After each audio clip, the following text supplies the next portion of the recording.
Você trouxe a Bíblia? Pode ser assim de papel, pode ser no smartphone. O tema hoje é: quem decide sou eu. Você já percebeu que nem sempre quem decide é você? Que nem sempre quem decide sou eu? Às vezes nós trabalhamos numa companhia e a companhia decide alguma coisa sobre a nossa vida. Nós temos que decidir sim ou não, mas a nossa decisão é baseada naquilo que a empresa falou sobre nós. Boas-vindas ao pastor Robson, sua esposa Karina e o filhão. Vocês vêm aqui à frente que eu quero mostrar vocês para a igreja. Eu já falei que há uma transferência e só queria mostrar para vocês a nova família pastoral que vai nos ajudar aqui. E dizer que vocês são muito bem-vindos aqui, viu? Mas muito bem-vindos mesmo. Marinha, vou pedir para você vir aqui. Só dar um beijo aqui na Karina. E o pastor Henrique vem aqui para dar um abraço no pastor Robson. Isto aqui não é uma apresentação oficial, como foi feita a minha apresentação no dia 4 ou 5 de fevereiro de 2012. Porque na apresentação é bom a gente pregar, né? Mas em razão dos grandes acontecimentos que teremos no final do ano, queríamos mostrar vocês aqui para a igreja e dizer que vocês são muito bem-vindos aqui. Tá bem? O Vivi, o Wellington, temos aí uma flor para entregar à esposa. Para a esposa, quando chega aqui, Robson, a gente dá flor. E para o marido, quando chega aqui, a gente dá a chave da igreja e um microfone.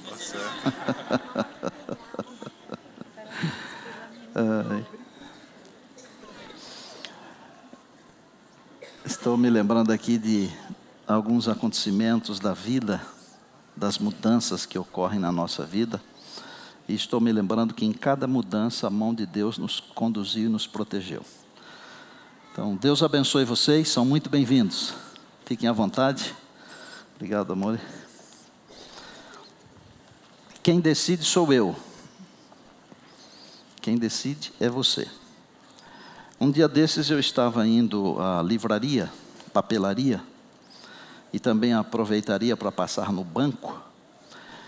E eu parei num lugar, estava caminhando, estava a pé, portanto, porque nós temos que atravessar um semáforo, e estava vermelho para o pedestre e verde para os carros que atravessavam ali. E eu parei, esperando o semáforo abrir.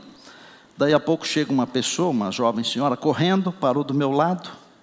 E quando não vinha carro nenhum de lá, a moça saiu e atravessou, e eu, sem pensar, fui junto. E quando estava mais ou menos na metade, eu vi que vinha vindo o carro, e eu olhei para o semáforo e ele ainda estava vermelho para nós. Muitas vezes, jovens, nós tomamos decisões em razão do grupo, em razão da multidão. A força do grupo, ela é muito forte, e às vezes você é levado a tomar uma decisão com base nisso, mas nós precisamos tomar muito cuidado com o barulho da multidão, com a força do grupo. Há jovens que estão perdidos nas drogas e em outras desgraças desta vida aí por causa do grupo. Nem sempre a multidão tem razão. Há uma mentira num dito popular que diz que a voz do povo é a voz de Deus. É mentira. Foi a multidão quem gritou: crucifica-o, crucifica-o. Lembra-se disso? Mas o grupo, ele também pode ser bom. A força do grupo. E quando eu estou perto de pessoas felizes, saudáveis, descomplicadas, de boa índole, de bom caráter, o grupo então ajuda na minha caminhada. Relacionamentos confiáveis, respeitosos e recíprocos dão sustentação à nossa vida. E outra coisa, lealdade, honestidade, integridade, polidez, educação não fazem mal para ninguém. Eu tenho dito, e eu vou falar aqui talvez a primeira vez aqui de público e de púlpito, que quando nós estamos perto de pessoas do bem, é mais fácil ir para o céu. E quando estamos perto de pessoas do mal, não é tão fácil ir para o céu. Se aproxime de pessoas do bem. Tenha o seu grupo do bem, porque o grupo fará bem para você, você fará bem para o grupo, porque você também é do bem. Nem sempre eu decido, nem sempre você decide. Alguns decidem por mim, decidem por nós. Por exemplo, eu não decidi em que família eu gostaria de nascer. E eu estou feliz com a família onde eu nasci, mas nem todas as pessoas estão felizes. Eu não escolhi a cidade ou o país onde eu gostaria de nascer. Eu não decidi. Eu não decidi se queria nascer no Brasil, na Ásia, na Europa, nos Estados Unidos, Oceania. Eu não decidi. Eu também não decidi o tipo de alimentação ao qual eu me habituei. Porque eu vou formando hábitos desde antes do nascimento.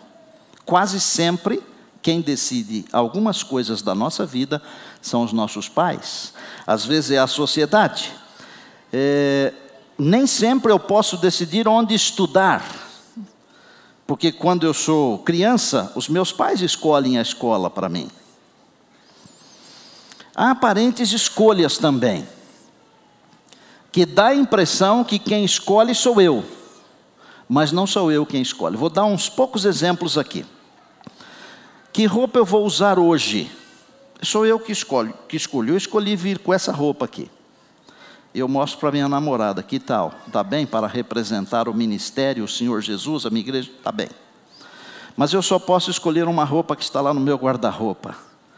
Eu não posso escolher uma que não está lá. Eu vou a um restaurante. Eu vou escolher o que eu vou comer, só que eu vou escolher com base no cardápio que está escrito no menu, que está escrito no papel. Há certas decisões que aparentemente são feitas por mim, mas elas são decisões relativas. Há algumas decisões que eu tomo, mas Deus me guia, Deus me dirige. Por exemplo, eu escolho amar. E é bom todo mundo saber que amar é uma escolha. Amar é uma escolha. Eu escolho quem eu vou amar. Por isso que há algumas pessoas que elas não deveriam estar numa igreja. Elas deveriam estar num manicômio. Porque elas têm a capacidade de escolher as pessoas que vão odiar. Isso é muito ruim. Escolha amar. E então você estará fazendo uma escolha, mas quem estará guiando a sua escolha será Deus. Eu posso escolher ser bondoso, generoso. Eu escolho ser bondoso, generoso, como eu posso escolher ser mau, grosseiro, munheca, indisponível sempre. Mas quem guia a minha escolha de ser bondoso é Deus. Há escolhas que você não consegue fazer de jeito nenhum. E uma delas, e talvez seja a principal, e esta é a mais democrática de todas as situações, ela se chama morte. Não é você quem escolhe. Você apenas passa por ela, e se Jesus não vier logo, e eu digo assim, nos próximos 50 anos, mais da metade dos que estamos aqui, nós vamos para o descanso. Mas Jesus vem antes. Aleluia? Agora, tem uma coisa que quem escolhe sou eu. Uma única coisa. E a mais importante de todas. Por isso o tema, quem decide sou eu. Quem decide é você. Essa escolha, ela só pode ser feita por você e por ninguém mais. Ninguém pode escolher por você, não pode ser terceirizada, porque faz parte de uma decisão pessoal e intransferível. E a escolha é aceitar ou não a salvação. O pai não pode escolher pelo filho, a mãe não pode escolher pela filha, o avô não pode escolher pelo neto. Nós podemos ajudar, mas um dia, quando o nosso filho cresce, a nossa filha cresce, o nosso neto, a nossa neta, um dia eles terão que escolher. Quem escolhe sou eu. A decisão de ir para a eternidade, ela não é do colégio, ela não é da igreja, ela não é da comissão da igreja, ela não é da associação, Ela não é da igreja mundial, ela é sua, é minha. Essa é a nossa decisão pessoal. E essa, eu diria, você não deve abrir mão. Você pode abrir mão de qualquer outra decisão. Por exemplo, eu poderia ter vindo com uma outra cor de terno. Não faria muita diferença, ou faria diferença nenhuma. Mas escolher ser salvo ou não faz diferença. Está com a Bíblia aí? No livro do Apocalipse, capítulo 3. 2 versos apenas, 20 e 21. Palavras do Senhor Jesus, a última igreja, a igreja dos últimos dias, a igreja que tem a missão de pregar as 3 últimas mensagens angélicas para que Jesus venha. Salvadão, vai anotando tudo aí. Eis que eu estou à porta e bato, diz o texto. Eu estou lendo Apocalipse 3, 20 e 21. Eis que eu estou à porta e bato. Se alguém ouvir a minha voz e abrir a porta, entrarei em sua casa e com ele cearei, e ele comigo. Ao vencedor, isto é, aquele que ouvir e abrir, olha que coisa impressionante. Dar-lhe-ei sentar-se comigo no meu trono, assim como eu também venci e me assentei com o meu Pai no seu trono. Eis que eu estou à porta e bato. Se alguém ouvir a minha voz e abrir a porta, Provérbios 23, 26 diz assim: dá-me, filho meu, o teu coração. Se alguém ouvir a voz, quem decide? Esse alguém sou eu. Se você ouvir a minha voz, o Senhor Jesus está batendo, e Ele bate à porta de todo o coração, ou de todos os corações. E Ele diz assim: se alguém ouvir as batidas, sentir as batidas, ouvir, atender, quem decide dar atenção, isto é, ouvir, e abrir a porta, sou eu. Ninguém pode abrir a porta. Nós estamos acostumados com portas que têm maçanetas dos 2 lados, não é? Você vai entrar no seu quarto, tem uma maçaneta para entrar. Quando você acaba de entrar, você vai fechar o seu quarto, tem uma outra maçaneta do lado de dentro. Mas o coração, ele não tem maçaneta do lado de fora. A porta do coração só tem maçaneta do lado de dentro. Aquela pecinha que vira para abrir, não tem do lado de fora. Ninguém pode abrir a porta do seu coração, a não ser você. E o Senhor Jesus hoje, Ele está dizendo: eu estou à porta e bato. Se alguém ouvir e abrir, o que é que vai acontecer? Entrarei. É simples assim, Wander. Bem-vindos. É simples assim, Momô. Bem-vindos. É simples assim, irmãos e irmãs, jovens, amados. É simples assim, internautas. Se alguém ouvir, sentir e abrir, entrarei. Eu cresci ouvindo um dueto. Eu tinha umas primas que cantavam. E me lembro de um dueto que elas faziam assim, que foi uma música que nós cantamos no louvor aqui. É antiga, demais. Entrada Jesus quer em teu coração. Um dia desses ainda eu vi o vídeo do pastor Fairaben e o pastor Joel cantando essa música. Entrada Jesus quer em teu coração. Por que não lhe abres? A pergunta, ela inclui uma ideia de que quem tem que abrir sou eu. Olha, o Espírito de Deus é poderosíssimo, irmãos. Deus é poderosíssimo. A Bíblia diz que é todo poderoso. Mas Deus não pode abrir a porta do seu coração, porque o Senhor Jesus falou: eu estou à porta e bato, se alguém ouvir e abrir. E o Senhor Jesus não mente, Ele é a verdade. Aleluia. Se Se eu abrir, Jesus promete tomar uma refeição comigo. Vocês já perceberam que a Bíblia está cheia dessa ideia de coisas para comer? Já perceberam isso ou não? Os que percebem isso são assim mais avantajados. Mas tem gente que percebe isso e se cuida mais do que eu. Há muitas histórias sobre comida, milagres sobre comida. E Jesus usou essa ideia, sabe por quê? Porque a hora de comer é uma hora sagrada. Eu aprendi isso com meu pai. E meu pai é um homem muito simples, mas ele dizia assim: na hora da comida não pode discutir assunto nenhum. E aí a gente perguntava, mas por que, pai?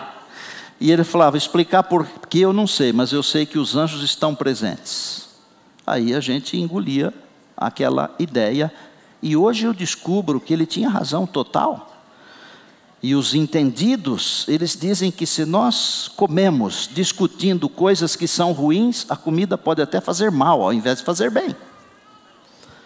Aí o Senhor Jesus assim, eu vou comer com você, porque comer com uma pessoa significa intimidade. Olha, é ruim comer com uma pessoa com quem você não tem intimidade, mas é gostoso comer com quem é íntimo, não é? Lembro de uma viagem que a gente fez aí, não faz muito tempo. E chegava a hora de comer, a gente tinha que lembrar alguns, né, Nani? É hora de comer, porque alguns não gostam muito de comer, né? Jesus quer comer conosco, mas tem duas coisas aqui. Ele diz assim, aquele que abrir, eu vou cear com ele. Aí Jesus fala assim, e ele vai cear comigo. Jesus está batendo a porta do coração, não é porque Ele quer entrar e estragar a minha vida, não. Ele está batendo a porta do meu coração, porque Ele quer entrar na minha vida e me dar a felicidade completa. Todas as bênçãos, todas as graças, e isso inclui um dia eu poder cear com Ele. Está escrito na Bíblia, nós lemos agora. Quando é que nós vamos cear com Jesus? Quando ele fez a ceia aqui naquela quinta-feira à noite da Semana da Paixão, ele falou assim, eu não vou beber mais disso aqui até aquele dia que eu vou beber com vocês no reino do meu Pai. Aleluia. Na ceia das bodas do Cordeiro. Se alguém abrir, eu vou entrar nesse coração, eu vou me alimentar junto com essa pessoa, mas essa pessoa vai se alimentar junto comigo na casa do meu Pai. Na ceia das bodas do Cordeiro. Por isso a Bíblia diz, no mesmo livro do Apocalipse, no capítulo 19 e no verso 9, bem-aventurado e santo é aquele que é chamado para a ceia das bodas do Cordeiro. Bem-aventurado aqui é mais do que feliz, é a felicidade completa, mais do que a felicidade desse mundo, é a felicidade do mundo de Deus, é a felicidade segundo a mente de Deus, segundo o coração de Deus. E ele diz assim, o vencedor, isto é, quem ouve e abre a porta do coração, segundo a palavra do Senhor Jesus, é um vencedor. E eu vou dizer uma coisa aqui, grave isso, escreva num cantinho do seu coração, da sua mente. Se você já abriu a porta do seu coração para Jesus, você é um vencedor, você é uma vencedora, pode dizer amém? Amém. Pode dizer aleluia, amém. E pode dizer louvado seja Deus. Vou repetir. Se você já abriu a porta do seu coração, você é um vencedor, uma vencedora. E Jesus assim, o vencedor, isso é aquele que abrir, ouvir e eu entrar, mais do que cear comigo, ele vai se sentar comigo no meu trono. Gente, isso aqui não é pouca coisa não. Há uns textos na Bíblia que eles não deveriam apenas ser decorados, eles deveriam fazer parte da nossa mente, do nosso conhecimento, do nosso aprofundamento, porque eles são demais. O Senhor Jesus está prometendo a você, que ao você abrir o coração, Ele não apenas vai comer junto com você, como você vai comer junto com Ele, e mais do que isso, você terá a oportunidade de sentar-se no trono com Ele, para reinar por quanto tempo? Toda a eternidade. Nesse mundo aqui, o reinado pode durar 50 anos, como durou o de Fidel Castro, Mas um dia acaba. Mas no mundo de Deus não acaba, louvado seja Deus. Há duas expressões bíblicas que são definitivas e que revelam o resultado final da minha decisão. Uma delas está em Mateus no capítulo 25, é o verso 41, e ela diz assim: apartai-vos de mim, malditos, para o fogo eterno preparado para o diabo e seus anjos. Eu fico pensando nas frases tristes da Bíblia, porque a Bíblia não tem só frases alegres, felizes, tem frases tristes, como passou a cega, findou o verão, nós não estamos salvos, por exemplo, muito triste. Mas imaginem Deus chamar alguém de maldito, só isso já é uma desgraça. Mas aí o Senhor complementa, diz assim: malditos para o fogo eterno, preparado para o diabo e seus anjos.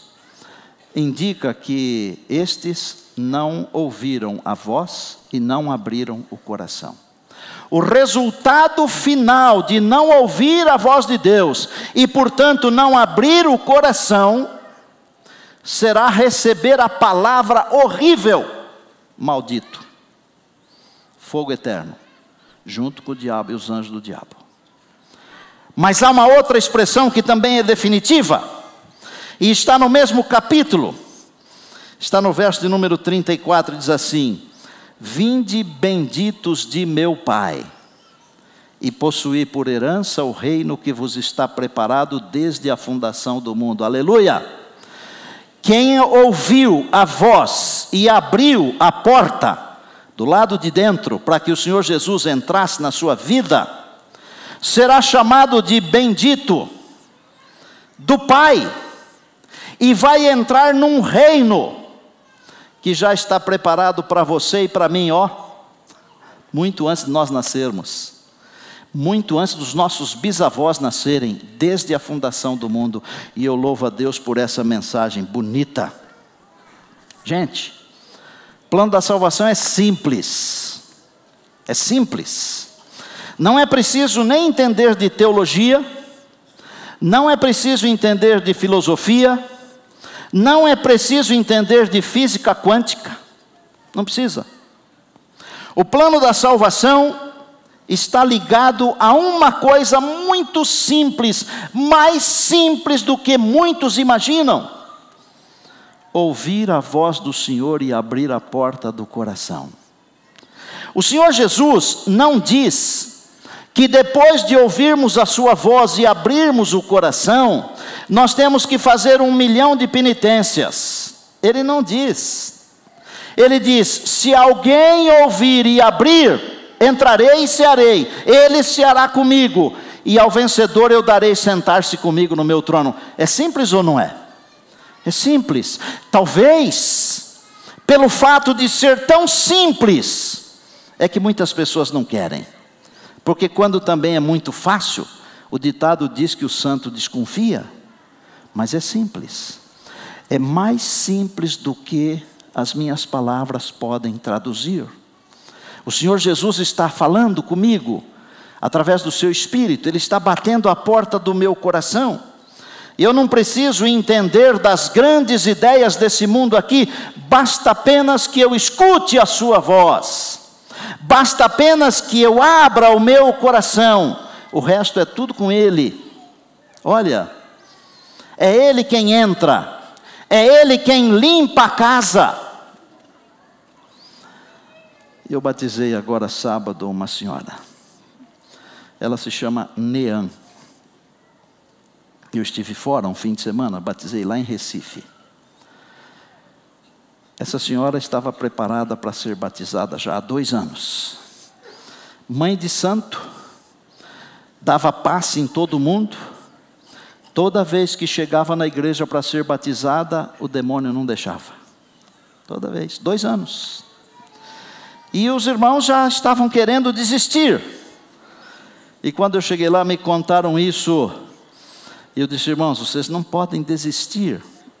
E aí, como que passando assim a situação para as minhas mãos, o pastor da igreja falou assim: o senhor tem coragem? Eu disse: eu não tenho, mas o Senhor Jesus tem. Eles podem trazer a senhora, nós vamos batizá-la. Me arrumaram lá uma roupa de batismo. E eu entrei no batistério. E a irmã Nan desceu as escadas assim, e eu segurei a sua mão. E eu dizendo assim: tem mais um degrau, o último, agora já está no piso do batistério. Ela sorridente, feliz. Eu disse: é muito simples. Basta apenas deixar Jesus entrar no seu coração. E ela sussurrou no meu ouvido: será que o inimigo vai deixar eu me batizar? E eu disse: Jesus está no seu coração? Ele disse: está. Então fique calma, tranquila. A vitória já foi conquistada. E eu a batizei sem tropel, sem dificuldade. Saiu da água, sorriu, deu um testemunho bonito. Basta apenas abrir a porta do coração, porque o restante tudo é o Senhor Jesus quem faz, não sou eu. A Bíblia diz que Deus vai completar a obra da salvação que começou em mim, e isso Ele fará até o dia da volta de Jesus. Filipenses 1:6. Eu só tenho que abrir a porta do meu coração, e a palavra de Deus diz que Deus amou o mundo de tal maneira que deu o seu Filho unigênito, para que todo aquele que nele crê não pereça. Não escute a palavra maldito para o fogo eterno, mas escute a expressão bendito de meu Pai.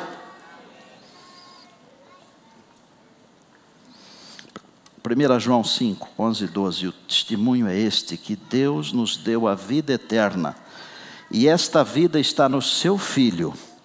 Aquele que tem o Filho tem a vida, aquele que não tem o Filho de Deus não tem a vida. Pastor, o senhor poderia exemplificar o que o senhor está dizendo? Posso. No dia de Pentecostes, quando Pedro pregava, Atos 2:38, arrependei-vos, e cada um de vós seja batizado em nome de Jesus Cristo, é a aceitação, para a remissão dos pecados, e recebereis o dom do Espírito Santo. Na cadeia de Filipos, varões e irmãos, o que eu devo fazer? Crê no Senhor Jesus e serás salvo, tu e a tua casa. Atos 16:31. E eu estou à porta e bato. Jesus está batendo a porta do coração. Se alguém ouvir a voz e abrir a porta do coração, ele entrará. Terá intimidade conosco, é o símbolo da refeição, intimidade. Nós teremos uma refeição com Ele na eternidade, é o símbolo da intimidade eterna. Nos tornaremos reis, governantes com Ele. Agora, a Bíblia diz assim: se hoje ouvirdes a sua voz, não endureçais o vosso coração. Hebreus 4:7. Hoje, as palavras de Josué, elas continuam ecoando aqui no meu ouvido, na minha mente, no meu coração.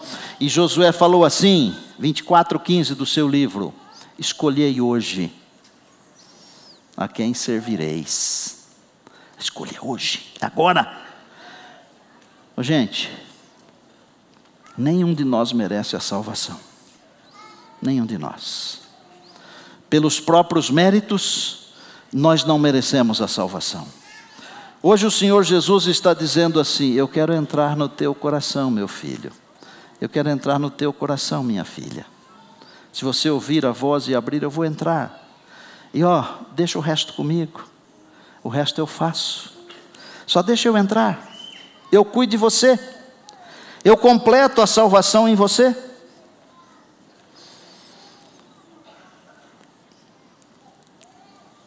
Quem decide? Você não pode decidir 1 milhão de coisas desta vida, mas essa você pode. Decidir abrir a porta do seu coração.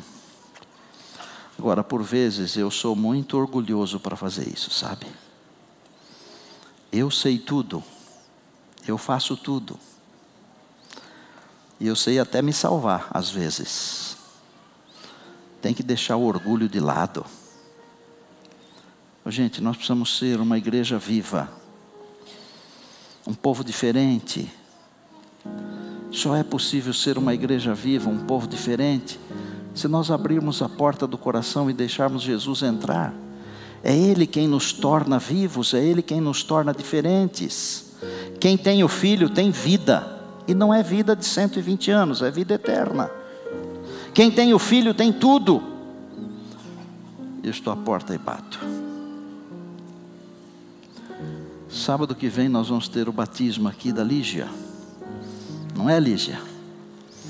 Está lá, quase levanta a mão aí, querida, quase nos últimos bancos lá. Ela decidiu abrir a porta do coração. Deixa eu perguntar aqui. Você não acha que deveria deixar o Senhor Jesus entrar na sua vida e conduzir a sua vida? Pastor, mas eu sou ancião da igreja já há 20 anos. Isso aí não significa nada. Eu sou pastor já há quase 35 anos, que é o meu caso. Também não significa nada. Se Jesus não estiver no meu coração, eu é que vou tomar as decisões, e quase sempre ou sempre vou tomar as decisões erradas. Agora, se Jesus estiver no meu coração, eu não vou tomar as decisões erradas. Nós precisamos de transformação, amados. Nós precisamos ser transformados. Olha, não dá para continuarmos vivendo segundo os modelos que nós temos nesse mundo aqui.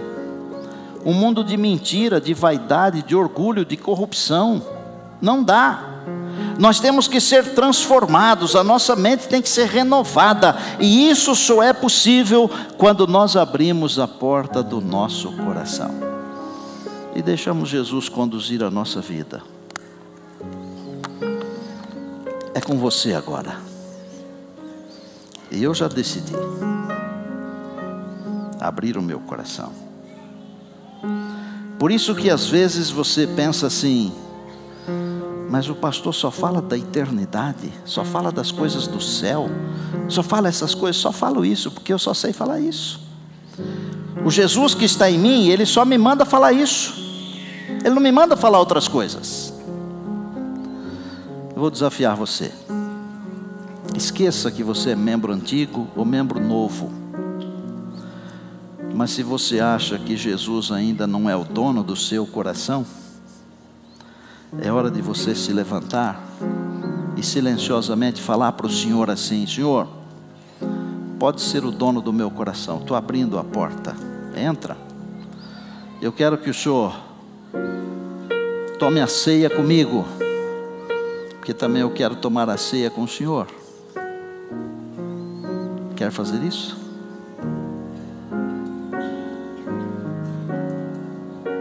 É com você.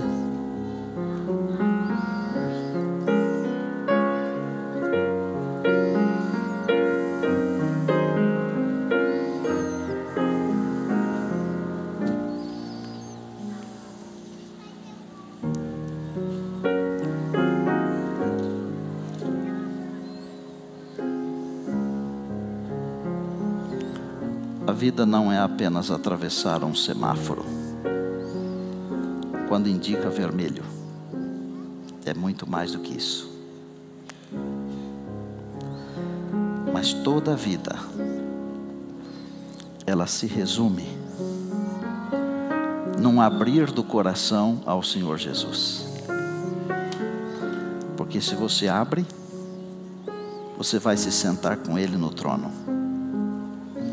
Mas se você não abre, você vai ser destruído naquele fogo que não foi preparado para você e para nenhum ser humano. A Bíblia diz que ele foi preparado para o diabo e seus anjos. Você está aí olhando? Vem aqui pertinho, eu quero falar com você também. Só existe um segredo para a salvação. Não existem dois, só um. E o segredo está aqui no Apocalipse 3:20. Jesus bate a porta. Se você ouvir e abrir, ele entra. E onde Jesus está, há vida. Onde Jesus está, há vitórias. Agora eu posso orar. Porque o Jesus que venceu o inimigo lá no deserto, o Jesus que venceu o inimigo lá no Getsemane, o Jesus que venceu o inimigo lá na cruz, o Jesus que venceu o inimigo na sepultura, eu posso afirmar aqui com toda tranquilidade, ele já venceu também o inimigo no seu coração e no meu coração. Nós estamos nos encaminhando para os últimos dias da história desse mundo aqui. Em breve tudo aqui estará terminado, muito mais rápido do que você imagina. Só existe uma pessoa que sabe o caminho para chegar à eternidade. E essa pessoa é Jesus. Porque Ele veio de lá e foi para lá. E de lá Ele virá para nos buscar e nos levar. Pai do céu, toda honra, toda glória, todo louvor ao nosso Senhor e Salvador Jesus Cristo. Olha a porta do nosso coração se abrindo, Senhor, de par em par. O Senhor Jesus pode fazer morada em nós. Pai, se existe alguma coisa que precisa ser mudada na nossa vida, nós damos autorização para o Senhor Jesus entrar e mudar. Uma coisa nós não queremos: ficar do lado de fora quando Jesus regressar. Por isso, nós não queremos deixá-lo do lado de fora do nosso coração agora. Pelo contrário, nós queremos que Ele seja o dono do nosso coração. Ajuda-nos a tomar as decisões certas, de amar, de ser bondosos, a decisão de colocar o reino em primeiro lugar, a decisão de cuidar das pessoas, a decisão de sermos uma influência. Pai do céu, muito obrigado, porque em Jesus Cristo a nossa salvação está mais que garantida. Abençoa o teu povo e dá-nos um restante sábado feliz. É a nossa prece, agradecidos em Cristo. Amém.